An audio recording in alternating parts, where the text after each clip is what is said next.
The NFL is reportedly, quote, closely monitoring, end quote, the coronavirus.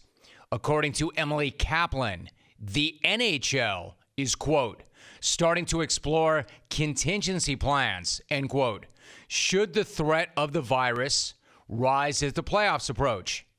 Major League Soccer has a task force in place, and the NBA is sharing recommendations with teams and players for behavioral changes in the wake of the outbreak.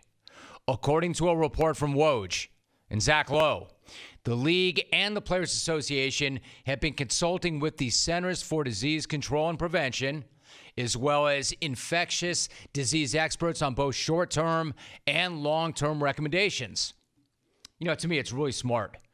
It's really smart for all of these leagues to be monitoring and drafting contingency plans because sports leagues are all about large groups of people getting together in the same space at the exact same time. None of them want to be involved in spreading a virus or having to play games with no fans in the building. That's happened for 72 preseason games in the Japanese Baseball League. The short-term advice from the NBA to players is the following. Skip high fives with fans. Go with fist bumps instead. And to avoid taking pens, balls, or jerseys from fans to be autographed. I mean, you know the league is taking this very seriously because you know the last thing they want to do is discourage interaction between the fans and players. As an example, over the weekend, CJ McCollum, one of the most fan-friendly players in the NBA, tweeted that he will not be signing autographs for a little while because of the virus. Quote, the coronavirus has officially hit Oregon, more specifically Lake Oswego. Make sure you're all washing your hands with soap for 20 or more seconds and covering your mouths when you cough. I am officially taking a break from signing autographs until further notice. Sincerely, CJ. And a tweet. Then you've got New York Knick, Bobby Portis. He's all in as well. He's literally saying Corona as he offers fist bumps before last night's game. This guy is telling fans Corona as he fist bumps them. Kemba Walker said that he's not planning on stopping his autograph signings, but he's got a plan.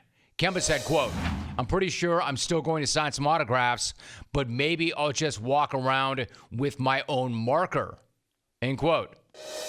And then true to form, Jimmy Butler went Jimmy Butler. Jimmy Butler is not changing anything for anybody. Jimmy Butler said, quote, I don't think about any of that. I'm still going to be who I am. We're still going to be who we are, end quote. Listen, I'm not going to tell anybody how to act. I'm not going to tell anybody how not to act.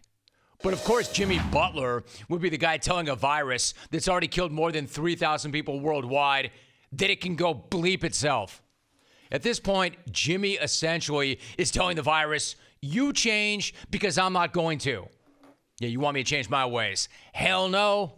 That's a sign of weakness. I'm not changing for anybody or anything. Then the virus wins. You know who the hell I am. You know who the hell I am.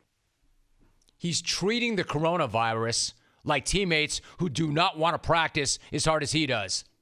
He's probably refusing to wash his hands, coughing on people, constantly touching his face just to show the virus who the hell is in charge. Now, at this point, the NBA does not have any plans to limit games or travel, but the league's also preparing for events in the coming months like the Global Hoop Summit in April and the NBA Combine in May that might be impacted. According to the report, among the larger concerns for the league would be the possibility of limiting or canceling the Combine and pre-draft workouts in the event of an escalation of the outbreak. And of course, in a situation like this, there is a remote possibility of an escalated outbreak that leads to playoff games being played in empty arenas. I mean, that'd be freaky as hell, right? You imagine Lakers v. Clippers in front of 0 fans at Staples? I mean, that is the stuff of like outbreak movies. Disaster films. Just two teams on the floor, some refs, no crowd noise, and the only sounds would be squeaking sneakers and a bouncing ball. It would be really, really weird. Now, granted, it feels like a very, very remote possibility. But this is exactly why you want to come out with recommendations like the league is coming out with right now to make sure the outbreak is under control and prevent it from spreading. It may feel like an overreaction initially, but that's what you're supposed to do when it comes to a virus. You make sure you react, maybe you even overreact, and you make sure it doesn't go bad. Overall, I'm totally fine with the recommendations from the NBA. In fact, I'm more than fine. Like the high five. As an example, the high five, tired as hell. I'm good with the fist bump as a permanent replacement for the high five. And while we're at it, why don't we just go ahead and do away with the traditional handshake? That would be great too. In fact, that'd be perfect. And you know something else? It should not have taken the coronavirus to get us to this next point, but it seems like a pretty opportune time to hit on this. A pretty opportune time to hit on doesn't wash his hands guy. It's a real guy, man. It's a real thing. How the hell this guy even exists still, I have no idea. We shouldn't be mandated to post one of those restaurant employees must always wash their hands signs in the bathroom for everybody else. But for some of you, apparently we do. Like I told my kids when they were younger and growing up, personal hygiene is not optional. It's mandatory. Everybody should be washing their hands, more often, like a lot more often. And washing them, like CJ McCollum said, for 20 seconds or more. That's not me being a germaphobe or a paranoid. It's common decency.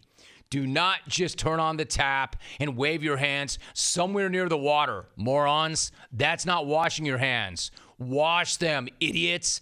Get soap on them. Put them under the tap. Rub your hands together.